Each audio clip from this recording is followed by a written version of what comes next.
Hey guys, it's Alex. Today I'm putting the GT500 on the dyno. Finally, after installing the Key3 Wonder Racing build motor, 12-to-1 compression, same boost as last time, which is about 29 psi, which is a little too high in my opinion. But what I'm going to do first is get it up on the dyno, do some wide open throttle pulls in 1-to-1 gear, which is fourth. It does have a T56 now from the 400. Dial in fueling to about 5,000 RPMs. Look at the data log, and if it looks good, I'll throw some ice in the trunk. And gonna go ahead and do some wide open throttle pulls to 6,000, 15 degrees of timing because it is 12-to-1 compression. Then I'm gonna do a whole bunch of wellness checks. I'm gonna check the plugs, I'm gonna check the data log. If after everything looks good, I'll go ahead and make full pulls to 7,000 RPMs, monitor fueling properly, monitor short trims properly, monitor air load and boost properly. But what's the goal? It made 1100 on this blower through the Turbo 400 on 10-to-5 compression. I'm not looking to make big horsepower, but I'm also wanting to see the difference between 12-to-1 compression and a manual. So I'm going to keep the small pulley on there, which is a 3.5 pulley on a 4.5 liter Whipple supercharger. The TVS had some bearing issues, so that had to go away for a bit. And then I do have another pulley here, a 3.75, which should lower boost another 1.5 pounds or so. Thank you to Bondo Bird, and believe it or not, Whipple actually sent me 3 pulleys to try, all the way as big as a 4-inch pulley, which I'll need a new belt for that, but I think I can sneak 3.75 on the existing belt. All right, so I'm gonna go ahead and do some checks. If everything looks good, I'll do a 5,000 RPM hit, get your camera angles from the back so you can hear it through some MagnaFlow Street Series. And what's the goal? Probably 1,200 horse, and the rods stay inside of the motor. That's my guess. I don't think I'm gonna go past 18 degrees of timing at all. It's on pump E85, not ethanol 1R or anything exotic. So this is basically what I would be driving around in the street with. So let's get going. Okay, small hit to 5,000 and third or fourth, third. Small hit to 5,000 and third. Look at the data log, see what it does.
So excuse the glare, but I'm gonna just look at the data log real quick, max this out, deselect all items except RPM. Okay, there's the third gear hit on the dyno. Right click, drag, throttle should be a flat. Very good, so throttle's good. Okay, let's see what happened. Probably tire shake, tire spin, third gear. AFR is where it should be, trims are where they should be. IAT2 is 120. I got up to 5,000 RP, 550, 100 RPMs on the money. So luckily, oh come on camera, come on Samsung, don't make these iPhone guys right. There you go, 5174. So fourth gear hit now to let's say 5,500, and then we'll start putting ice in it and start going up incrementally, 6,000, then 7,000. Oh, by the way, power. Sorry. Again, third gear kind of skews all the numbers, but third gear hit was 749, 864 torque. But again, third gear, not 1-to-1. So take these numbers with a grain of salt. I suspect it's going to make 1,200, 1,100, or 1,200, 1,060 or something like that, just based on what I know. So fourth gear now, no ice, 5,000 RPMs, and the numbers will make more sense. Okay, fourth gear hit after the helicopter passes. Screw it. Fourth gear hit, 5,000 RPM.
we're back. So 4th gear, 5,000 RPMs. That's what I was targeting.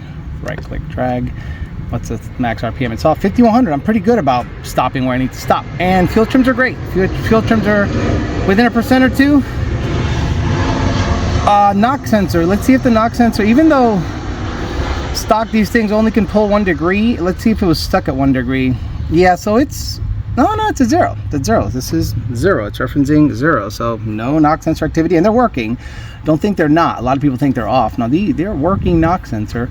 Now let's look at boost. My fear is that the torque number is high because of the boost, and this is boost.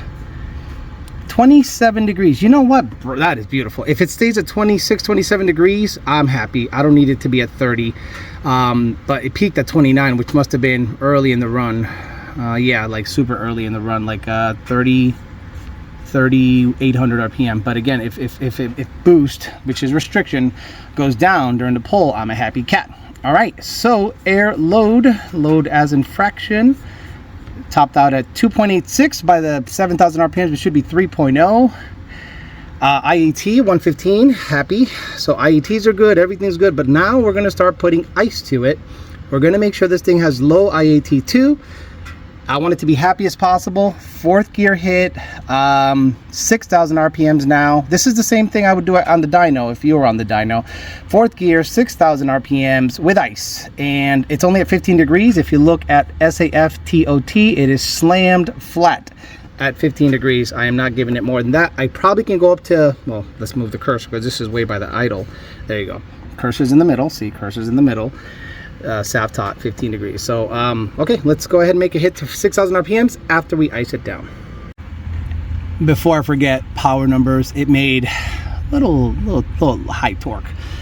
803, 973. That's way high torque, which tells me is it a restriction, is it a cam deal, or is it just making that much oomph down low? But I mean, we'll pull it up a little higher, see what it does.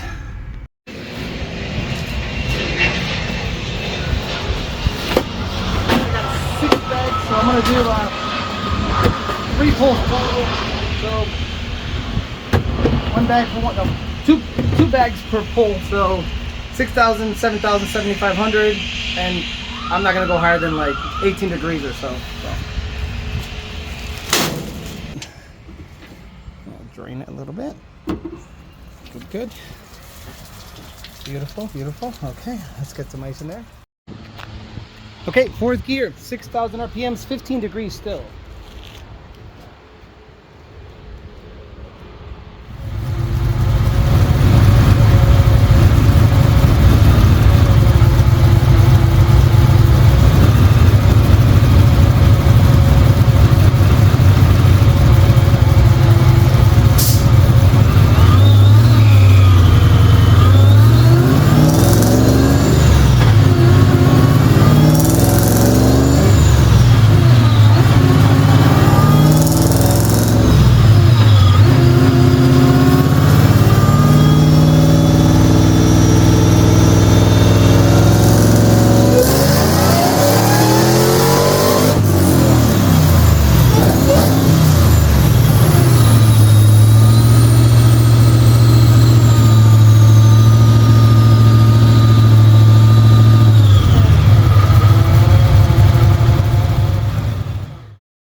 Okay, run 3.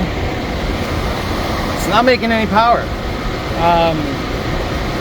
It's just not making any power. Looking at the data log, the fueling is good. Timing is 15. It's making a buttload of torque, making 900 torque. So there could be a restriction or something else. But in terms of horsepower, it ain't making shit. 800. So I don't know how I'm gonna come up with 400 horsepower out of my ass, but clutch is not slipping. So we'll see. 2 more degrees, blended. And if it doesn't take the 2 more degrees of timing, meaning if it makes 820, I'm gonna stop. And probably gonna have to do compression check or leak down or something because it's just not making any power.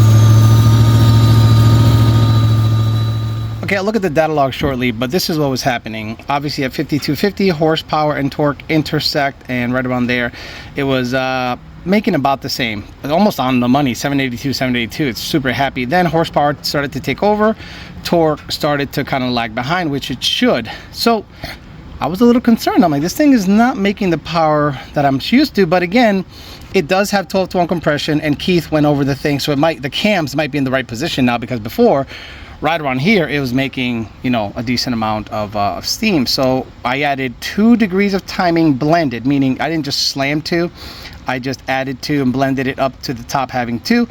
And yeah, let's just say it was very, very happy. Especially, let's look at the intersect point, which is about 5250.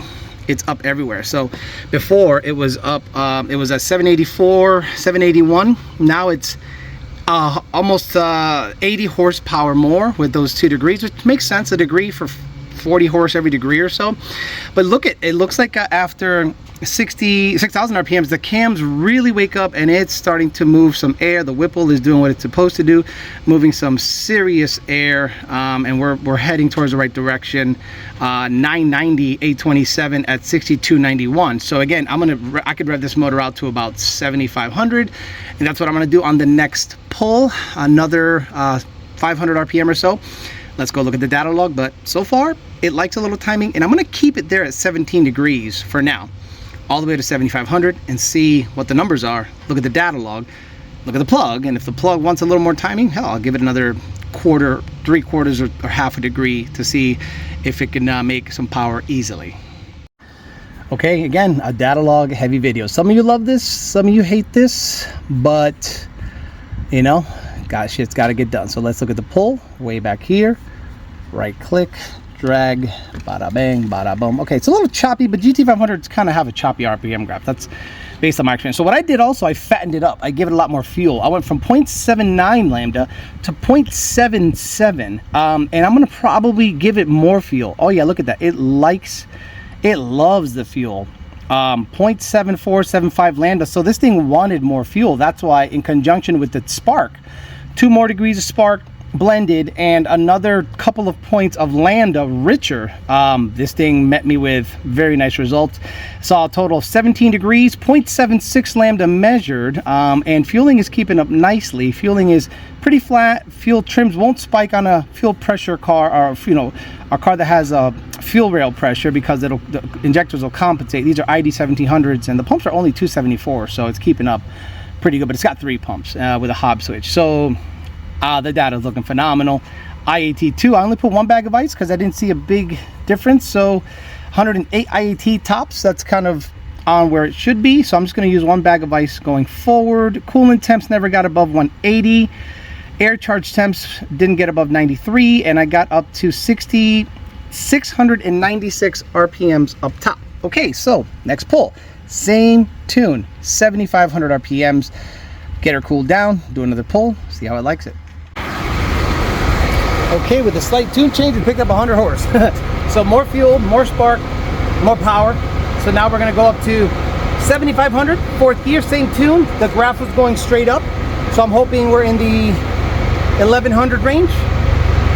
And then I'll end it with another couple degrees if it likes it. And see if we can touch 1,200, but if it doesn't, I'm not gonna force it.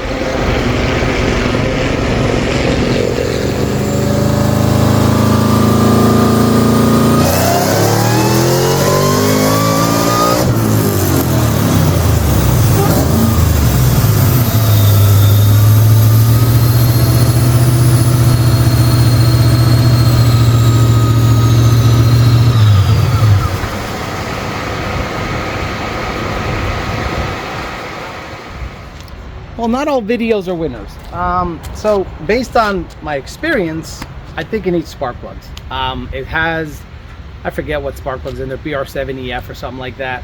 I might switch over to the Brisk 12s. A lot of people don't like Brisk, but I mean, even though they don't last super long, they're super available, they're everywhere. These, for some reason, when you look at the data log and everything looks good, air load, fueling, spark, everything is hitting its commanded or targeted value. Eventually you have to revert back to mechanical. So What would cause this car not to make power and undulate like that on the dyno? Well, spark plugs. Now, because the gap is tight here, it might want more spark. So as a test, I'm gonna give it a couple more degrees and see if it smooths out, because that'll at least tell me that the commanded spark per the gap on the plug might not be super happy. So I'm gonna add a couple degrees of timing, blend it. Again, I'm not going too slammed. What I'm doing is I'm going a quarter, 50, 75, 120, you know, and it's like a ramp. And if the undulation goes away and the power comes back, then I know I'm on the right track. But I think it's spark plugs. So as a test, the graph is wavy as hell and it's down on power. So it tells me it's not happy after 7,500 RPM. So I'm gonna command a little bit more timing. If it's not happy, we'll end it here, switch to spark plugs, come back another day. Not all videos are winners. Sometimes you go through shit like this. Okay, same thing. A little bit more timing, same fuel. If it does that undulation thing, I'll have to come back another time and with another dyno session with new plugs in the car, because I feel based on the data, it's mechanical. Just based on experience, it's probably a fouled plug, because what fouls plugs the worst is cold starts. And not that it's cold down here, but multiple cold starts fouls out plugs in my experience. So one more hit, see what it does.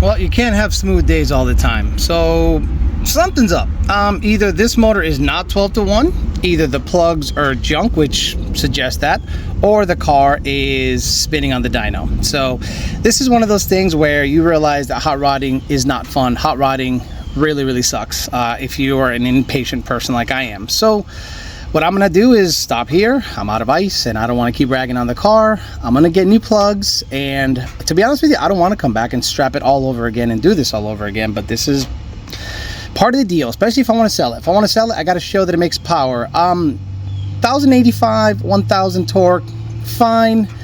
Not what I was expecting out of a 12-to-1 motor, but again, I'm going to give the benefit of the doubt to the spark plugs, because it could be an issue based on this. Every time I've seen this on a dyno, on personal experience at VMP and in person and my personal vehicles, it's spark plugs. But with Coyotes, they're more forgiving with 4-valve V8 stuff, Trinity and junk. This is junk. These cars are junk, let's be honest. Coyotes king. But I don't think this is like a mechanical issue. I think it's a spark plug issue. But 1085, 1007, not good. Not a good day on the dyno. But again, they're not always going to be great days on the dyno. I'm going to end it there before I don't want to rag the car out anymore. Plugs is next, so I'm going to talk to Senior, see what plugs are in his car, and see what I can do to potentially bring power back. Typically, this car should be making 1200. That's the way I look at it based on the math. 12-to-1 compression, 29 pounds of boost. This thing should be making well into the 1200 horsepower range, and it's not. So you have to wonder why not. So what I'm going to do next is get some plugs, make sure they're gapped properly, and get back down here whenever I can, which is probably going to be a couple of weeks. I have too much shit going on. I can't just live on the dyno all day. So I'm going to try to get it back on the dyno, but at least you guys saw what can happen. You have a new build. You can't freak the fuck out. You have to figure it out. You have to kind of understand what you're looking at. The data log looks perfect. Fueling, spark, air load, everything looks great, but it's just not making the power. So is it the clutch? Is it spark plugs? We'll start with spark plugs, come back down sometime, probably in a week or two, and try to figure out where the power went on this car. But until then, I will see you guys Sunday lives or Tuesday lives, and then we'll see if we can figure out if spark plugs is causing the wavy graph on this car and on the dyno. Thanks for hanging out with me on a Saturday. I should be hanging out with my feet up watching football, but nope, I'm out here on the dyno stressing out over potential bad spark plugs. All right, guys, talk to you later. See ya.